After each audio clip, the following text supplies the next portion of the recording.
In ancient India, there lived an old man whose ideas had almost never failed. For decades, every plan worked, every decision paid off, not because he was chosen or special, but because for a long time, luck walked beside him, and luck never warns before it leaves. Pataliputra woke before the sun. Stone gates opened with heavy sounds. Caravans moved slowly, coins rang, and voices bargained in low, careful whispers. At the center of it all walked Rajan, now over 60. His back was straight despite his age. His steps slow, measured, deliberate. His face was marked by time, with deep lines around his mouth, sharp cheekbones, and a short gray beard always neatly trimmed. His eyes were narrow and restless, always scanning, always measuring. His jaw stayed tight, a habit built over decades of control. He wore simple robes in sand and faded gold, clean and exact. When Rajan passed, people lowered their voices. Rajan did not smile, ejaculated. In shaded courtyards, younger men leaned forward when Rajan spoke. His voice was low, even, slow, but firm. His face showed confidence without warmth. His eyebrows relaxed, his eyes steady, with no hesitation. Decades of success sat in his expression. "Trust me," he said calmly. "I have seen this before."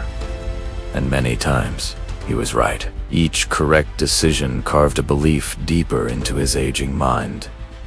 "I don't guess. I know." Years passed. Rajan's face changed. His eyes narrowed faster when others spoke. His lips pressed thin at disagreement. Wrinkles deepened between his brows, the mark of constant judgment. Advice felt slow. Warnings felt unnecessary. He stopped asking questions. In meetings, he leaned back, hands folded over his chest. The posture of a man who believes time has already proven him right. Confidence had hardened, and hard things stopped bending. The first crack appeared when an important trade route failed. The room grew heavy, sweat darkened collars, and younger men avoided eye contact. Rajan's face stayed still. No anger, no fear. Only a small tightening around the eyes, a brief clench of the jaw. "Bad timing," he said quietly. He did not reopen the plan. He did not ask what he missed. His mind protected a lifetime identity, and protection replaced learning. The next idea was the largest of his life. Rajan stood alone in a high room, sunlight cutting through floating dust like dull gold. His shoulders were squared, his chin lifted. Age had not softened his certainty. Behind him, partners exchanged worried looks. "This depends on too many factors," one said carefully. Rajan turned slowly. His face was calm, but his eyes were cold and distant. "The real danger," he replied, "is acting without clarity." To him, clarity meant certainty, and certainty meant control. The world shifted quietly. Politics changed. Rote, close-knit costs rose overnight. Rajan's jaw tightened deeper than before. The lines on his face sharpened. He walked faster, spoke sharper, but the calm never returned. This time, the loss was not money, it was silence. People stopped asking for his opinion. Eyes looked away when he entered rooms.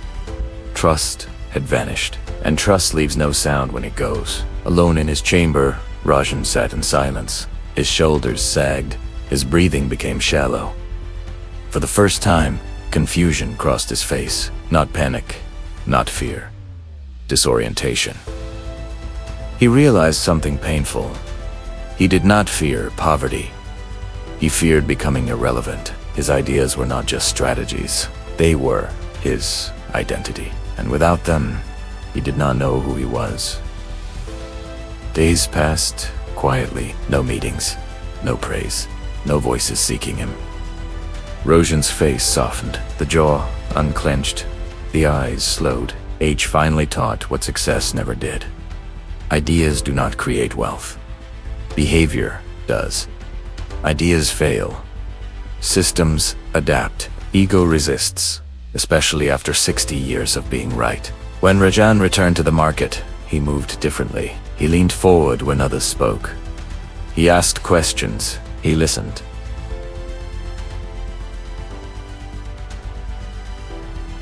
Curiosity replaced control. His face showed patience instead of dominance.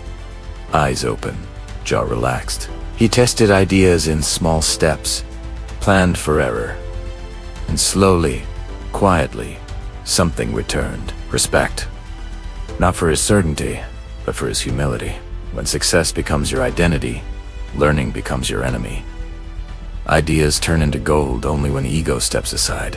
Years later, a young trader asked him, "How do I know if my idea is brilliant?" Rajan smiled softly, a rare, gentle smile, and answered, "Ask yourself if you can survive being wrong."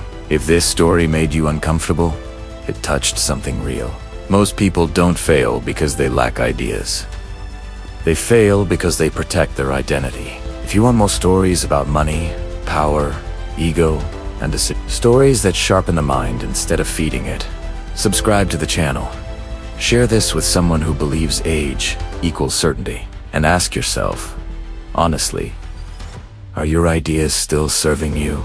Or are you serving them? More stories are coming, each one deeper than the last.